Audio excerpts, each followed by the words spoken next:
Good afternoon, everyone.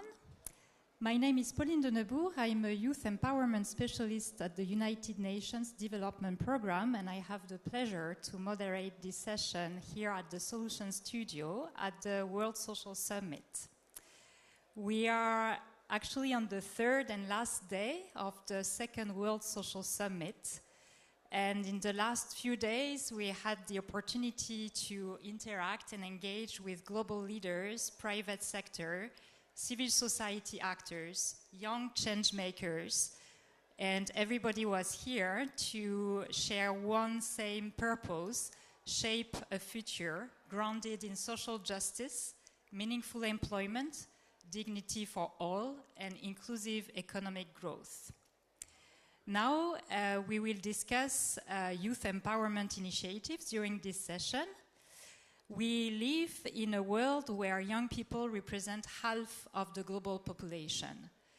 So with this demographic imperative, empowering young people and partnering with young people isn't just a right thing to do.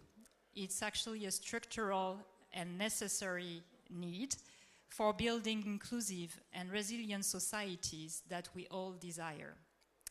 In this spirit, today, we will feature two youth empowerment initiatives under the UN umbrella, where partnerships with young people are central to youth leadership for social change.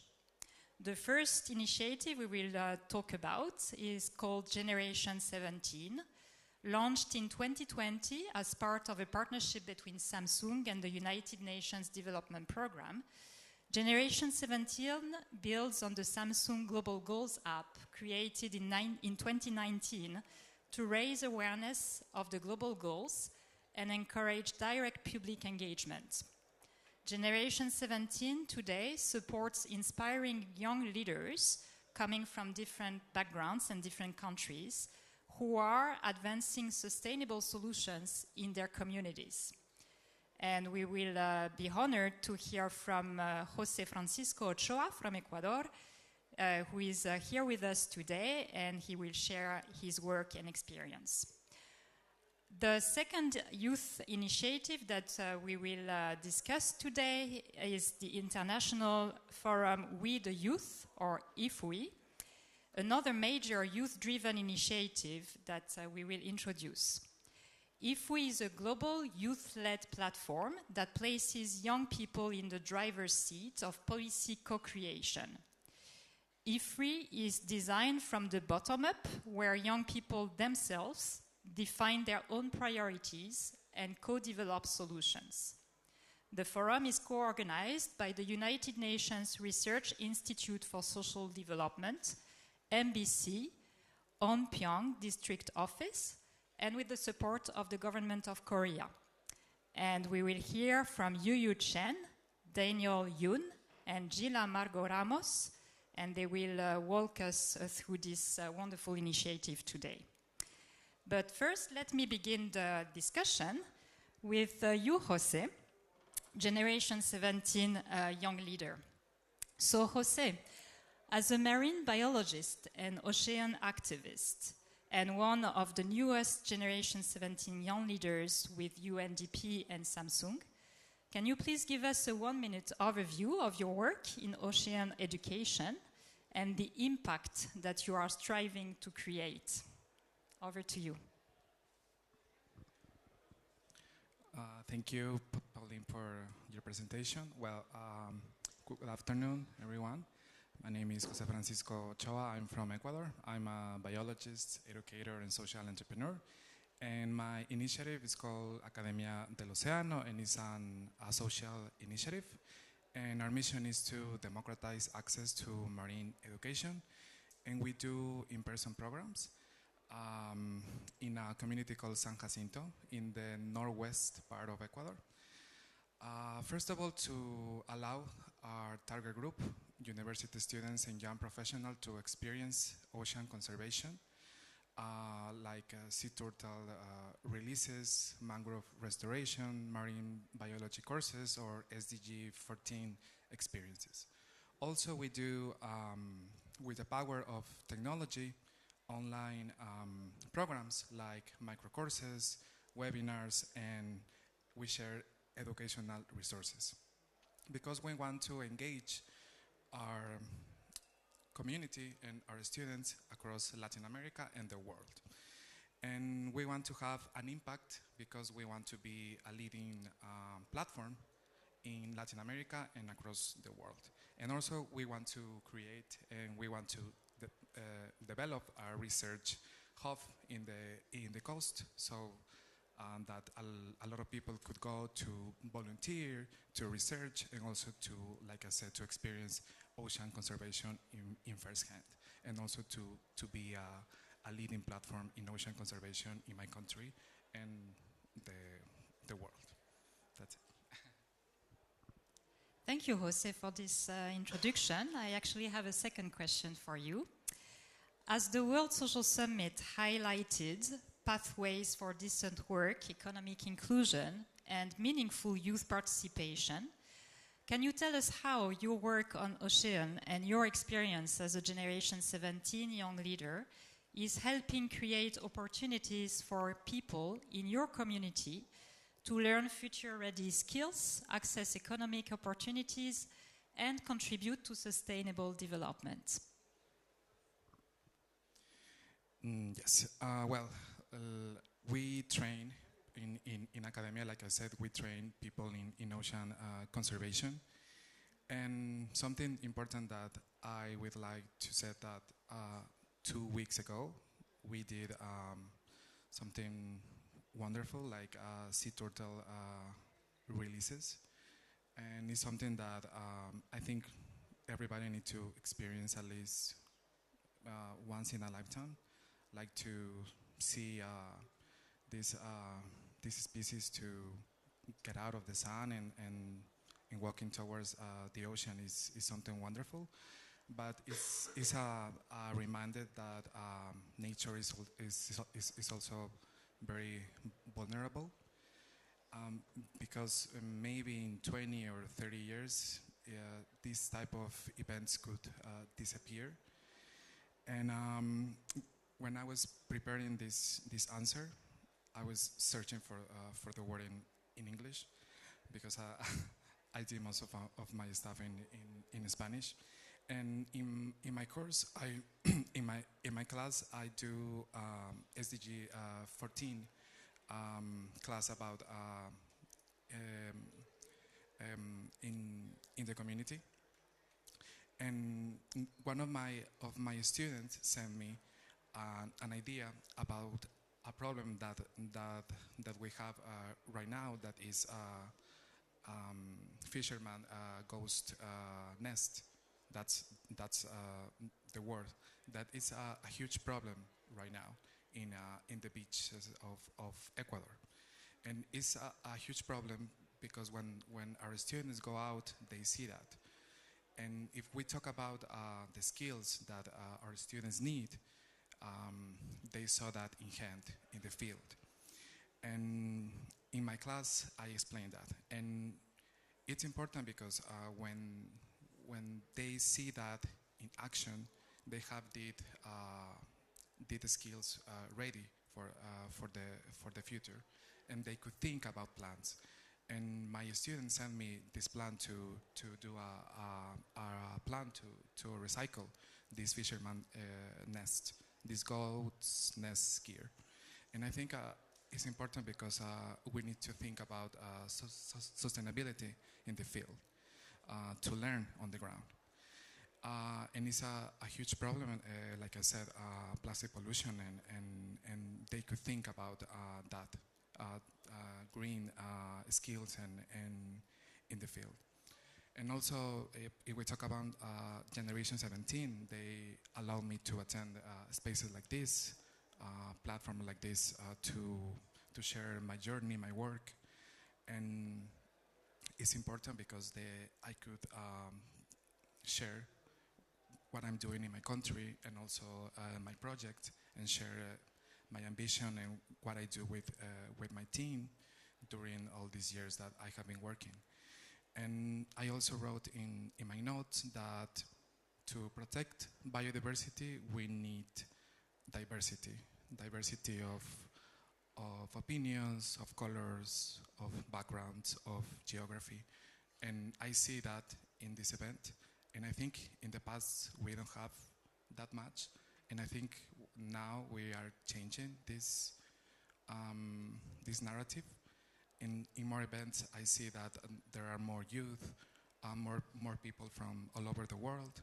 And I think with this type of initiatives like Generation 17, people from all over the world that sometimes don't have the funding, the language barriers, or the preparation. In the past, they don't have the opportunity to attend this type of events. Right now, we could be on the table or be decision makers to be in these huge events that in the past we didn't have the I don't know, the capability to be here. Thank you. Thank you very much, Jose, and congratulations for all the work you're doing. I think you highlighted few very important messages that we also heard a lot during those last 3 days here at the summit, including the importance of localizing action.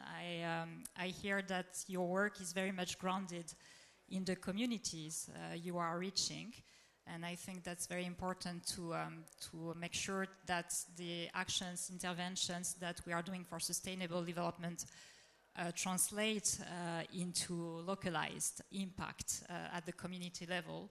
You also highlighted the importance of storytelling, and I think Generation 17 is actually a good example of how we can leverage digital technologies among other tools to amplify young people's voices and amplify the work that young change makers like you are doing at the community and local, sometimes national level.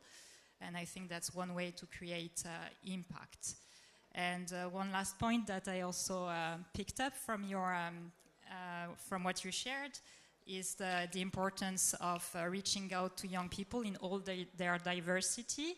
And I think that's also a strong message that came out of this summit, is the importance of leaving no one behind. And in the case of our session's discussion, I would say leaving no youth behind. This very much came out strongly. Thank you, Jose, again. I will now turn to you, Yuyu. So, Yuyu, I have a question for you. The International Forum We Youth is an innovative platform that brings together young voices to co-create policy recommendations. What makes IFWE different from other youth forums, and how does its vision translate into meaningful youth participation and meaningful youth action? Thank you so much, Pauline, for the question. Actually, before running the forum, we wanted to understand what do young people actually think of youth forum today, and are they really useful for them? So we did a surveys, and most of the people told us that they think youth forum today are somehow inaccessible, tokenistic, and oftentimes very boring. And that's the real problem that we wanted to fix. We didn't want to have another forum where we selected a few of youth from privileged background to be that token voice of youth participation. And we don't want the youth to sit there and listen and do not have a say in any decision. We wanted to build a platform that put youth in the driver's seat and make the policymaker listen. That's how the International Forum with the Youth, IFWE, began. It was inspired by the idea of Ancien Angola. The forum brings young people across the world together to discuss issues like poverty, peace and cooperation, digital innovation, whatever that you name it, to translate their ideas into concrete policy recommendation and action. So now you might ask, how does it really work? So first, it began with our online platform, ifwe.org. It's a place that everyone can propose their ideas, comment on each other, and vote for each other. And then we selected 50 youth per region based on their online postings quality, the number of votes that they received, to the regional dialogue. We organize in-person regional dialogue every continent, and they are all fully funded to ensure the space is inclusive and not limited to those who have the financial capacity to travel. And in the regional dialogue, they come together to identify the regional issues and come up with regional resolution altogether. And in the end of the dialogue, they select 25 youth, those that they believe they can carry the regional voices to the global final conference, which we just concluded a few days ago in Seoul, in South Korea. So the final conference was somehow innovated. It mixed with serious policy discussion with, most excitingly, a concert. So we organized the first ever concert in the Royal Palace in Korea, bringing together K-pop artists to emphasize the voice of solidarity and hope. And you see, so Youth Forum does not need to be boring. There's so many ways to make people, you know, to listen to those voices in a very new format. And it is not only a youth project, it is cross-sector cooperation. It is co-organized by the United Nations Research Institute for Social Development, the MBC, one of the biggest broadcasting company, Hanyang University, so the academia, and also Eunpyeong District Office, the local government. So what makes if we so innovative, it's not about what we do, it's about how we do it. It's democratic and bottom up, so the youth themselves, youth, including myself, select the youth that they think can better carry their voice. And it was never dominated by big speech. The keynote speakers are the 150 youth in the final conference.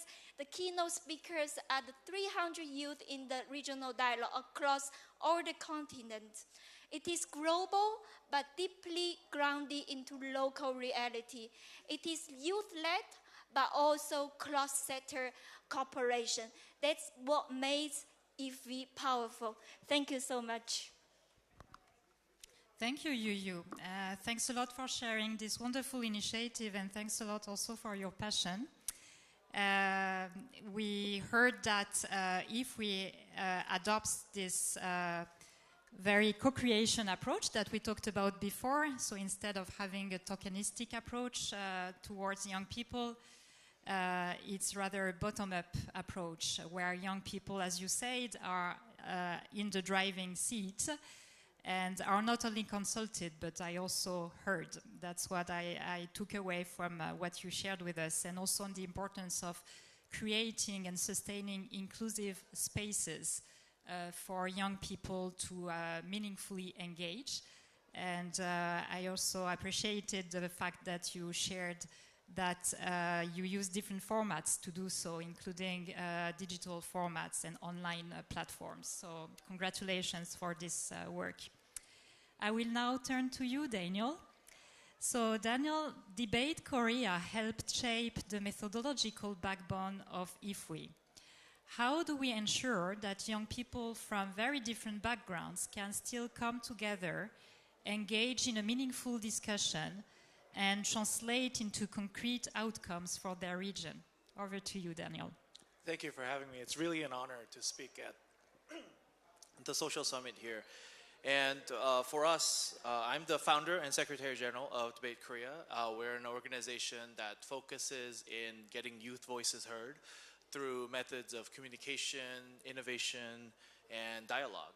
And we were the main designers of the conference in terms of how do we get the youth voice from such different backgrounds, different perspectives, and different experiences to come to one concrete policy set of recommendations that can be used in summits like this, that can be spread out to global areas where people with actual abilities to make powerful commitments towards policy change can be represented. So what we thought of was focusing mostly on the content, and the ideas were largely trying to bring out, initially at the very level of people submitting their documents and policies on the online platform that you discussed. Once the platform was there, then people voted on which ideas, which experiences, which stories resonated the most. And so through the initial level of online dialogues that individuals were able to have, we were able to select through a democratic process the most representative for each region. And then we had the regional dialogues in each of the 6 different locations, and anywhere from Botswana to Sao Paulo to Bangkok to Seoul to New York and Geneva. And each of these different regions had very different ideas that were presented. And because each of those regional dialogues also had its own meaning, each region ended up having a set of list of recommendations that were representing that particular region and how those ideas were coming out from these 50 catalysts that we selected in each region. There was also the peer voting process of the peers analyzing and thinking about who best represents each other. And then through that process, we were able to identify the 25 representatives from each of the regions. So 6 regions meant that 150 people were able to come as explorers to the final conference that we had last week. And it wasn't just regions. We were also thinking about the 6 different thematic areas that can have particular impacts with creating policy. And so anywhere from economic transformation to environmental to solidarity to technological issues, we identified 6 different key themes that were necessary for us to look at different waves of these policies. We also thought about how do we bring about specific ideas, not just largely vague or potentially too big ideas. And so we had random scenario templates where we came up with specific ideas from each of the regions that could be implemented in a particular way. So we had very specific policy discussions through the random scenarios. We also had a very interesting set of speaker lists. So it's somewhat similar to the speaker list that is happening here at the plenary session, but we wanted to make sure everyone's voice was heard. And so the speaker lists were anywhere from 45 seconds to about 2 minutes, and allowed for many people, could be 50 people, 150 people, being engaged in the same dialogue. What was also important was that everyone was there present to hear the voices of each other. And so we were able to really feel the energy of everybody making their voice heard. And then lastly, we made sure that the global list of recommendations was not only going through a process of rigorous drafting, but also a process of confirmation and a process of agreement from all of the different dialogues, all of the different themes, all of the different individuals. And so through that process, I think we were able to have a very important bottoms-up process in creating a new way of youth dialogue. Thank you so much, Daniel. Very inspiring thoughts, and thanks for sharing practical solutions for creating opportunities for participation, but also dialogue and safe spaces for young people to bring up their voices and for being heard.